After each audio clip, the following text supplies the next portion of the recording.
All right, today I'll show you guys something different. I'll show you guys how to implement a infinite scroll in the web using an intersection observer.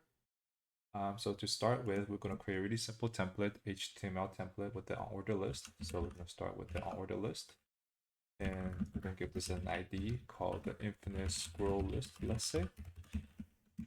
And then we're going to give it a loader. I'm just using generic paragraph for the loader. And then maybe we'll give this a D as well, right? Loader. Okay, well, this we call this loading. And we want to create a sort of an infinite scroll class. I'm just going to go through the hassle of creating one just to fully demonstrate how you can use an intersection observer later to function to make this work. And then first of all, we also need a fake API. So we call this the paging API, right? And that's gonna basically do something to replicate how API delays and fetches return your data in the form of a promise. Since I cannot really fetch the data from somewhere else because I need a URL for that. And so in the constructor of the infinite scroll, we need to initialize the associate this infinite scroll class with the ID, right? So we're gonna attach the ID here. I'm gonna pass in the infinite scroll ID here. Infinite scroll ID, infinite scroll ID, right? And then what we're gonna do is I'm just gonna be lazy and use a getter here, get the element, so I don't have to keep on calling the same logic every time. So get the scroll element, the document where we select by this infinite scroll ID, right? Awesome. And then we also need a loader here because later on we're gonna be appending dynamically values lists in here, and we want the loader to show and hide as to visualize the process. To also have a loader ID here. All right, loader ID. I'm going to do the same thing here. Get loader element. This is going to return our document dot root select this loader ID, right? And if you can imagine, our infinite scroll implementation is going to look like, sorry, infinite scroll invocation is going to look like this, right? Infinite scroll, that's the ID, right? The list. It's cleaner, put it down here. And then another here called the loader, right? I'm passing some more parameters later, but right now this is all we'll do. And we also need to pass in the API to this guy.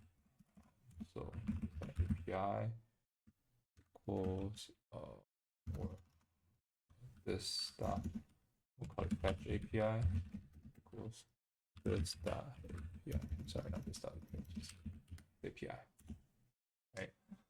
So how is this gonna fetch gonna work, right? So the fetch, I'm gonna make it so that the fetch gives us all the data we need to paint the DOM. And so what I'm gonna do is I'm gonna create a, we need to pass in a metadata here. I'm gonna call it paging. And we're gonna create a new data that's gonna consist of a new array, right? From the paging. And what the paging is gonna have, it's gonna have a range of how many we want to get, so a count and a start value. This is the value I'm going to use to format the data that's coming back, so we can just directly paint to the DOM in a sort of a numerical order, which just for visualization purposes, right? And so we're going to fill the array with count, and we're going to fill it, and then we're actually going to map it so that I get the index to show up for each new element we're going to paint. So that'll demonstrate, for example, if we paint like from 0 to 10, then the next pagination will be calling the 11th to 20th element, right? So I'm gonna add it to the paging start with the index, right? So if say paging start was 10 and count was 10, then this will give us from 10 to 20, right? So let's see. Oh, I need to put a parentheses here. Then I want to return promise here, right? Promise. And then when it's resolved, I actually want to delay this, but I'm going to use set timeout. Delay this, and then when it's resolved, it's going to resolve with the new data value, right? And how much delay? I'll just say about 1,000 milliseconds. 1,000 milliseconds is about 1 second, right? So cool. That's going to be our fake API, and so we're going to pass that here. So that paging API, right? Then now we need to sort of initially fetch, and we need to track like our current which elements have we fetched, and when we fetch again, what's the next sort of set of elements we want to fetch from API, right? So to keep track of that, and I'm going to make a variable called start to track that. And yep, and then we're going to store the count from the API, right? Because we need to pass some kind of metadata to the API. So for example, let's say count here would be say 5, right? Or actually, let's just say 10. So count is going to come from this variable here. And we're going to set that to our internal count track to track it internally. And now we need to actually create an intersection observer. So we're going to create an observer. And we're going to create a new intersection observer, right? And it's going to taking some callback. We don't know what. I'm not writing that yet. And it can take in some option, which I'm not doing also yet. But first, before we do this, let's think about how we can fill up the first array first, right? And so we have to create a function that will actually paginate when we hit the end of a list, because that's what infinite scroll is doing, right? You set a threshold on when you start calling the new API and then paint the DOM with the new list. So we're going to make a async function called paginate, and we're going to format like a payload from just using start and count, because we want this payload to work with this fake API function, right? So it's not that underscore count. And then what we want to do is we want to invoke the API. We're going to say, okay, our data, we're going to use await this dot fetch API, passing our payload inside. Well, actually, this is probably not a good call it payload. I'll just say paging info and then paging info here. And then what we're going to do is at the end here, we already fetched the API. And so what we can do is we can start incrementing our start, right? So then the next time we call paginate, this value is updated. This is going to equal to increment by the underscore count. Then we want to start adding this to the DOM. We need a function that can add this to the DOM. So when to implement this function? Actually, we need to pass that data here. So let's put this function add to DOM. And let me make this paginate function a underscore, so in the case that's a private function to this into this class. And so we want to add the DOM.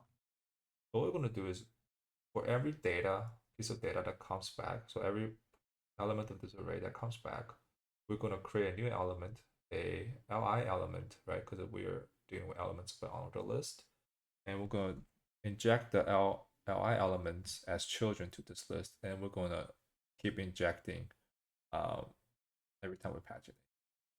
And so, but in this case, I'm going to use a fragment to store the list of elements before we call append child to the onward list. If we do that, that will save us some complexity, because if you do append child directly to the onward list, that's about, like, if count was 10, that's about 10 DOM manipulation calls. Whereas if we just fragment and store all 10 into one fragment, we'll only use one manipulation call. So it saves a lot of makes the implementation much faster. So we're going to create a new fragment. Then we're going to call document create document fragment, I believe. And then we want to say, okay, for, so generic for loop for each element in the data. Passing data here. For each element in the data, we're going to say, okay, create a new li element. Const and create a new element li, right? And then we're gonna say li's text content, because I just want to display something. It's going to equal to the data's text content, which is going to be like 1, 2, 3, 4, just numerical. +1, because for easier time to understand, it's easier if we start from 0. I mean, it's easier if we start from 1, 2, 3, 4 instead of 0, 1, 2, 3. Just 0 index makes it a little bit hard to go about understanding the rest of the pagination. And so, and then we do some more stuff we can do here. But here I also want to add a class, because I'm gonna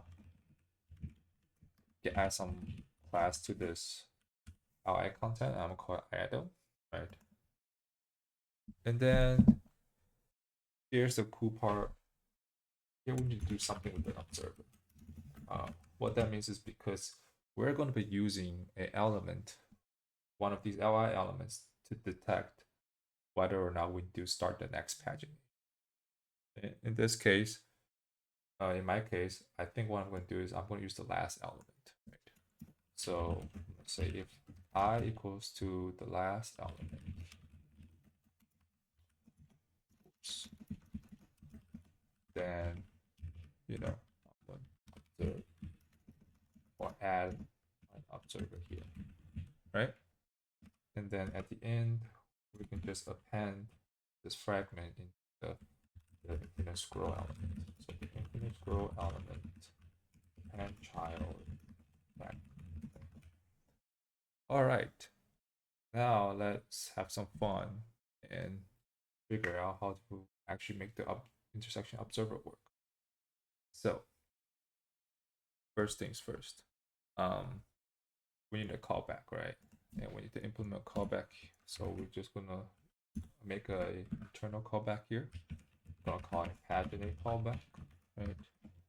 And if you remember from the intersection observers, the API documentation, it takes the callback gives React an entry and the observer.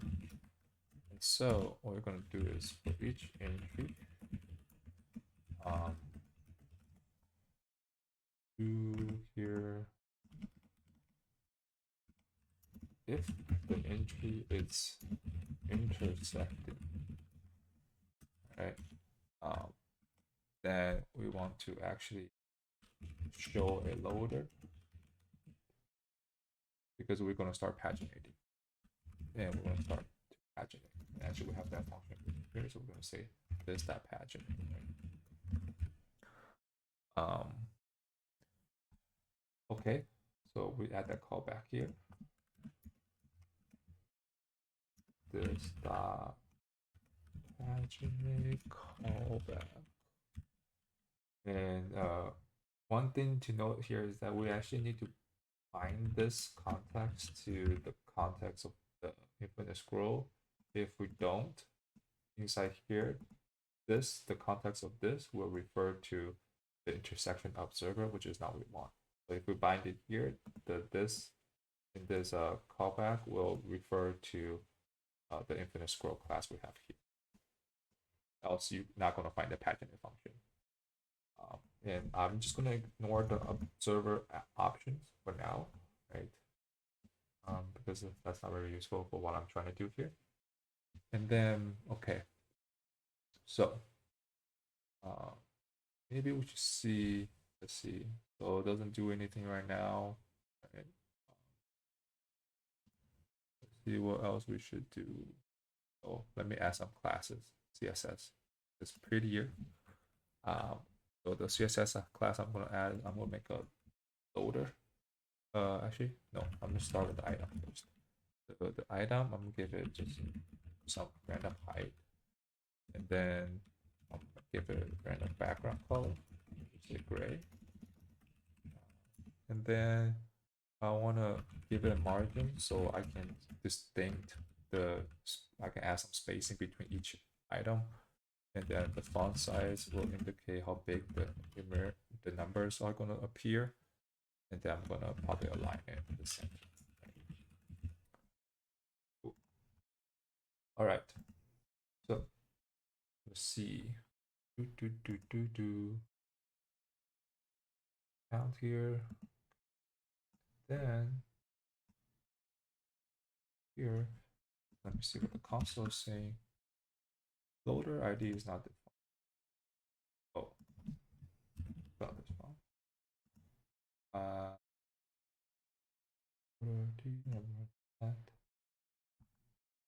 That work.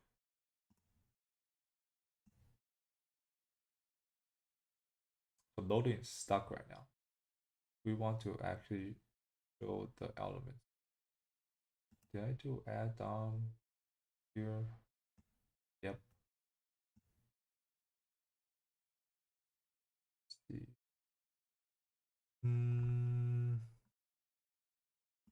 We append it here. Oh, no, never added this part to the fragment. Okay. Actually, I want to do it again. So fragment and child down elements. Refresh. That's all. Let's see.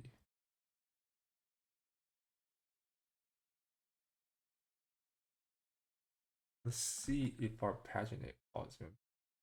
Yeah. So, oh, that's why. When we first initialize this, we need to actually make the pagination. So we actually have to paginate. We create the element first. Let's see what happens. Paginate call here, and now reappend child. Oh, that's great. What does it say that? Roll out. This time, gonna scroll element. Okay, I missed this part. What else? Oh, look. Okay. So we successfully loaded in 10 elements, right? Cool. But you see our loading state is bad. It's not doing what we wanted. So let's fix that, shall we? So let's create another helper function called a show loaded. And give it boolean to tell me whether or not show, not show. Okay. And if we show, we want to give the loader a class called show, and then we're going to remove a class called hide. Right? Then we're going to do the complete opposite with the other statement. So we're going to remove show here and add hide.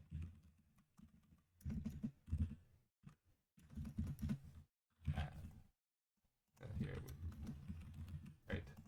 And we also need to add some CSS class for this. So say show, it's going to be display block, and hide, it's going to be display none.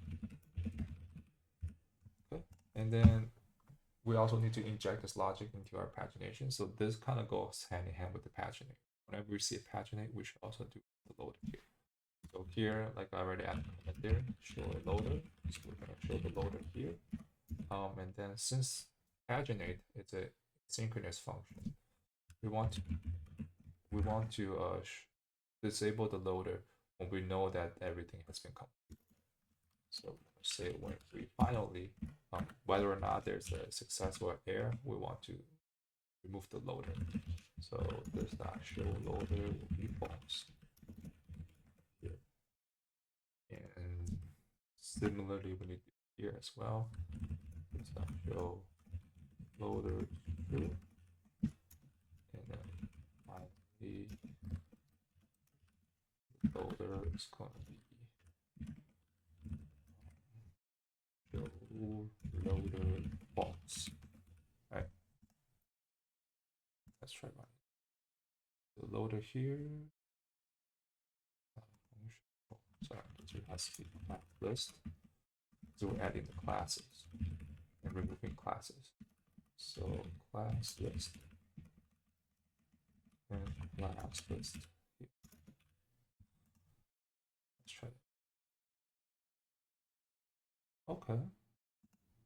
You see it loading and then disappears. Okay, that's what we want. Awesome. Okay, now the final piece we're missing. Final piece we're missing is to add an observer, because we created an observer here, but we never set it to observe any element. And like I said, I want to set the observer here to observe the last element. So all we need to do is add that. And if we go to see this part, we should be loading more. And there, oh, JS fiddle just randomly refreshed. So if we see the 10th element, we shall start invoking. Like here, we did, right? But let's make better use of our loader here. I'm gonna make some CSS changes to the loader so that we can see it better. And I'm gonna fix the position of the loader so that we can always see it in the screen. And then I'm gonna put some vertical or horizontal positioning. And this is a pretty typical one, 50-50 from top left, and then transform. We translate negative 50% and then from both directions. One of the standard ways to center something when it's like absolutely positioned. And then maybe add a big font size as well. Right, show the loader. Okay, let's see. We have the loading state in the middle, and now if we go down, we should see the loader again. Going and then again. Yep. There you go, guys. One thing is that you can also add another parameter, right, to your class for a intersection observers options. Here, right, you can add some options here. Options, and then you can configure like how far from the element from the top do you want to intersect and stuff like that. You change the threshold, or you can do things here. You can set a observer on the element itself, right? Other things you can do is you can use a sentinel, right? You can add a sentinel somewhere here, element one of the children, wherever you like, or set the threshold using the options to see when the lazy load should trigger to give the best user experience possible. So there's a lot of possibilities, but I just want to show you this is one way how we can use the intersection observer to implement this goal. All right, cool.